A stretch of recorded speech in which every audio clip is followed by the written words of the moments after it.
अंमल केल्याशिवाय तुम्ही एक रिस्ट्रिक्शन लादू नका. तरी त्यांनी एकतर्फी 22 तारखेपासून ते लादण्याचा जे परिपत्रक ते काढलं आणि 1 ऑक्टोबरपासून हे रिस्ट्रिक्शन लादण्याचा प्रयत्न केलेला आहे आणि ज्याच्यामुळं हा संप आम्हाला करणं भाग पडत आहे.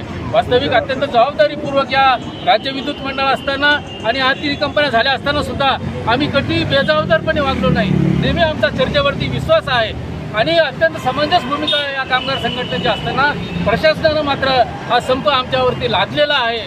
आणि या संपाच्या अनुषंगानं जर समजा त्यांनी मागणी आमच्या मान्य केलेलं नाही, तर त्यांनी धोरण त्यांनी बदललेलं नाही. आमची एकच माफक मागणी आहे की रिस्ट्रिक्शन तुम्ही थांबवा. त्यांनी आम्हाला 14 आणि 15ला मला वाटतं चर्चेला बोलवलेलं आहे. परत तर आपलं असं म्हणणं होतं की हे 14पर्यंत तुम्ही 14-15पर्यंत थांबवा नाही रिस्ट्रिक्शन, त्याच्यानंतर तुम्ही आमच्या चर्चा केल्यानंतर तुम्ही ते लागू करा.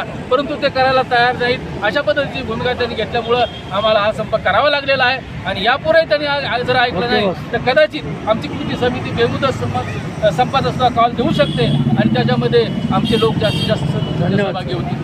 धन्यवाद.